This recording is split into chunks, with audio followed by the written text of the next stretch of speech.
Hello বন্ধুরা, welcome back. আজকে আলোচনা করব বাদামের কিছু উপকারিতা নিয়ে। So guys, let's begin. শুরু করার আগে একটি কথা বলে রাখি, আপনি যদি আমার চ্যানেলে নতুন হয়ে থাকেন তাহলে অবশ্যই সাবস্ক্রাইব বাটনে ক্লিক করবেন এবং পাশে দেওয়া বেল আইকনটি বাজিয়ে দিবেন যাতে করে আমাদের দেওয়া সকল আপডেট সবার আগে পেয়ে যান। তো চলুন শুরু করা যাক। বন্ধুরা, বাদাম আমরা কম বেশি সবাই খাই, কিন্তু আমরা সবাই জানি না এর কত উপকারিতা রয়েছে। সো আজকে আমরা সেই সব উপকারিতা সম্পর্কে জানবো।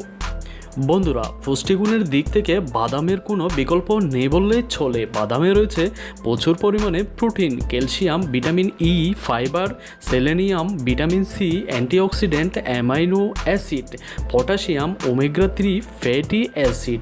এই উপাদানগুলো আমাদের শরীরের নানাভাবে কাজে আসে, বিভিন্ন রোগ ব্যাধি থেকে সুরক্ষা দেয়। সো বন্ধুরা, এবার জেনে নেওয়া যাক বাদাম খাওয়ার উপকারিতা সম্পর্কে। নাম্বার 1, হাড়ের রোগে আক্রান্ত হওয়ার ঝুঁকি কমে। বেশ কিছু গবেষণায় দেখা গেছে বাদামে উপস্থিত ফসফরাস শরীরে প্রবেশ করার পর এমন কিছু কাজ করে যার প্রভাবে হাড়ের ক্ষমতা বৃদ্ধি পেতে শুরু করে। তাই প্রতিদিন বাদাম খাওয়া শুরু করলে হাড়ের রোগে আক্রান্ত হওয়ার ঝুঁকি কম থাকবে। সো বন্ধুরা, আপনি যদি হাড়ের রোগে আক্রান্ত হওয়ার ঝুঁকি থেকে বাঁচতে চান তবে বেশি করে বাদাম খান। নাম্বার 2, মস্তিষ্কের কর্মক্ষমতা বৃদ্ধি পায়। আমেরিকার অ্যান্ড্রুস ইউনিভার্সিটির গবেষকদের করা একটি গবেষণায় দেখা গেছে বাদামে এমন কিছু উপাদান রয়েছে যা মস্তিষ্কের কর্মক্ষমতা বৃদ্ধি করতে বিশেষ ভূমিকা পালন করে থাকে। তাই পরীক্ষার আগে ছাত্রছাত্রীদের নিয়ম করে বাদাম খাওয়ার পরামর্শ দেওয়া হয়ে থাকে। সো বন্ধুরা, আপনি যদি ছাত্র অথবা ছাত্রী হয়ে থাকেন তাহলে পরীক্ষার আগে বাদাম খেতে পারেন আপনার মস্তিষ্কের ক্ষমতা বৃদ্ধি পাওয়ার জন্য। নাম্বার 3, ক্যান্সার দূরে রাখে। বাদামে থাকে প্রচুর পরিমাণে ভিটামিন ই। এটি ফ্যাট দ্রবীভূত একটি অ্যান্টিঅক্সিডেন্ট, কোষকে অক্সিডেটিভ স্ট্রেস সংক্রান্ত ক্ষতির থেকে রক্ষা করে, তাই ক্যান্সারের ঝুঁকিও কমায়। বন্ধুরা, ক্যান্সার প্রতিরোধ করার পাশাপাশি রোগ প্রতিরোধ করার ক্ষমতার উন্নতি ঘটানোর মধ্য দিয়ে নানাবিধ সংক্রমণকে দূরে রাখতেও বিশেষ ভূমিকা পালন করে থাকে বাদাম। নাম্বার 4, পুষ্টির ঘাটতি দূর হয়। বাদামে রয়েছে 3.5 gram fibre, 6 gram protein, 14 gram fat সহ vitamin E, manganese, vitamin B2, phosphorus এবং ম্যাগনেসিয়াম। এই সবকটি উপাদানই শরীরকে সুস্থ রাখতে বিশেষ প্রয়োজনে লাগে। নাম্বার 5, কোলেস্টেরলের মাত্রা কমে। শরীরের বাজে কোলেস্টেরলের মাত্রা কমায় বাদাম। প্রতিদিনের ডায়েটে বাদামের অন্তর্ভুক্ত করলে হার্টের স্বাস্থ্য নিয়ে আর চিন্তায় থাকতে হবে না। আসলে বাদামে উপস্থিত বেশ কিছু কার্যকরী উপাদান শরীরে অন্তরে ভালো কোলেস্টেরলের মাত্রা বাড়িয়ে দেয়, ফলে স্বাভাবিকভাবে খারাপ কোলেস্টেরলের মাত্রা কমতে শুরু করে। এছাড়াও বাদামে প্রচুর পরিমাণে মনোস্যাচুরেটেড ফ্যাটি অ্যাসিড থাকে ওমেগা 6 ফ্যাটি অ্যাসিডও, কিন্তু কোনো রকম ট্রান্স ফ্যাট থাকে না, ফলে হার্ট অ্যাটাক কিংবা স্ট্রোকের আশঙ্কাও কম থাকে। নাম্বার 6, ব্লাড প্রেশার নিয়ন্ত্রণে থাকে। পুষ্টিবিজ্ঞানীরা বলেন বাদামে রয়েছে প্রচুর পরিমাণে ম্যাগনেসিয়াম, রক্তচাপ নিয়ন্ত্রণে গুরুত্বপূর্ণ ভূমিকা পালন করে এই মৌল। তাই ম্যাগনেসিয়ামের পরিমাণ সঠিক থাকলে ইনসুলিনের সঠিক কার্যকলাপ বজায় থাকে। নাম্বার 7, ওজন নিয়ন্ত্রণের সহায়ক। বাদাম খাওয়ার পর খিদে একেবারে কমে যায়, ফলে মাত্রাতিরিক্ত খাবার খাওয়ার প্রবণতা হ্রাস পায়। সেই সঙ্গে শরীরের প্রয়োজন অতিরিক্ত ক্যালোরি জমে ওজন বৃদ্ধির সম্ভাবনাও কমে। বিপাকে হার মানিয়ে ওজন নিয়ন্ত্রণ রাখতেও সাহায্য করে চীনাবাদাম।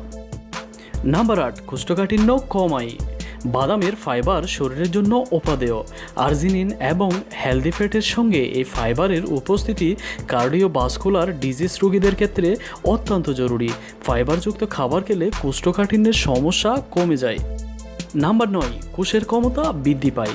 বাদামে থাকা প্রচুর মাত্রায় ভিটামিন ই শরীরের প্রতিটি কোণায় ছড়িয়ে থাকা কোষের কর্মক্ষমতা বৃদ্ধি ঘটানোর সঙ্গে সঙ্গে শরীরে যাতে কোনো ক্ষতের সৃষ্টি না হয় সেদিকেও খেয়াল রাখে, ফলে বয়স বাড়লেও শরীরের উপর এমন কোনো প্রভাব পড়ে না।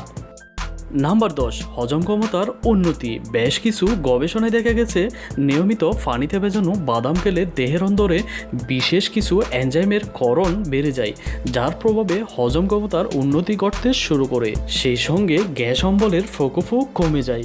সবাই ভাজা বাদাম খেতে পছন্দ করেন, কিন্তু পুষ্টিবিজ্ঞানীরা বলেছেন ভাজা বাদামের চেয়ে কাঁচা বাদামের পুষ্টিগুণ অনেক বেশি। আবার চিকিৎসকরা বলেন বাদাম খান পানিতে ভিজিয়ে, অন্তত 8 থেকে 10 ঘন্টা ভিজিয়ে রাখলে বাদামের সম্পূর্ণ পুষ্টিগুণ লাভ করে শরীর।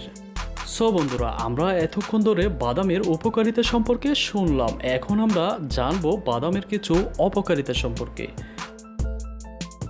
নাম্বার 1, ওজন বাড়াতে পারে। বাদামের উপকারিতা এবং অপকারিতা সম্পর্কে আমরা আগে জেনেছি। এতে উচ্চ প্রোটিন ও ফ্যাট থাকে, তাই মাত্রাতিরিক্ত বাদাম খেলে আপনি কিন্তু মোটা হয়ে যেতে পারেন।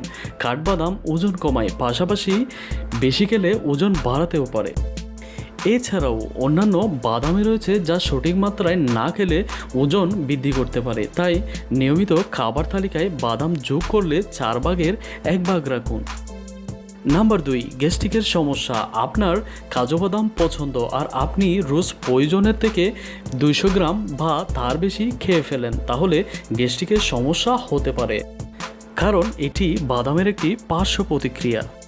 নাম্বার 3, অ্যালার্জির সমস্যা। বাদামে প্রচুর পরিমাণে উপকারিতা বিদ্যমান রয়েছে, তবে বাদাম খাওয়ার সময় সঠিক পদ্ধতিতে না ব্যবহার করলে কিছু সাইড এফেক্ট দেখা যায়। তার মধ্যে অ্যালার্জির সমস্যা অন্যতম, কারণ বাদামে অ্যালার্জি হওয়ার প্রবণতা বেশি। তাই বাদাম খাওয়ার আগে সচেতন হন কোন বাদামে আপনার অ্যালার্জি রয়েছে। সার কথা, স্টাডিসে দেখা যায় চীনাবাদাম খাওয়ায় কিছু মানুষের এমন অ্যালার্জি হয় যা খুব গুরুতর। নাম্বার 4, ওষুধের কাজকর্মে বাধা। বাদামে উপস্থিত ম্যাগনেসিয়াম ওষুধের কাজকর্মে বাধা সৃষ্টি করে, যার ফলে রোগ নির্মূল হতে দেরি হয়। আশা করি বাদামের উপকারিতা এবং অপকারিতাগুলি জেনে গেলেন। এবার সঠিক পরিমাণে বাদাম খাওয়ার অভ্যাস গড়ে তুলুন। বন্ধুরা, সার কথা হচ্ছে কোনো কিছু অত্যাধিক খাওয়া স্বাস্থ্যের পক্ষে উত্তম নয়। বন্ধুরা, আপনার মনে হয়তো এখন কিছু প্রশ্ন জাগতে পারে, আসুন সেগুলো সম্পর্কে জেনে নিই। নাম্বার 1, কাঠবাদাম খেলে কি উপকার পাওয়া যায়? হ্যাঁ বন্ধুরা, কাঠবাদাম খেলে কোলেস্টেরলের মাত্রা নিয়ন্ত্রণ এবং হজমের শক্তি বাড়ায়। প্রশ্ন নাম্বার 2, চীনাবাদাম খেলে কি উপকার পাওয়া যায়? উত্তর হচ্ছে ডায়াবেটিস রোগীদের জন্য উপকার এবং ত্বক ও চুল ভালো রাখে। নাম্বার 3, পেস্তা বাদাম খেলে কি উপকার পাওয়া যায়? হ্যাঁ বন্ধুরা, রক্তকে শুদ্ধ করে এটি। নাম্বার 4, কাজু বাদাম খেলে কি উপকার পাওয়া যায়? হ্যাঁ বন্ধুরা, এটি হার্টের রোগীদের জন্য খুবই উপকারী। So friends, thanks for watching this video. If you like this, please like, comment and share. See you again. Tata.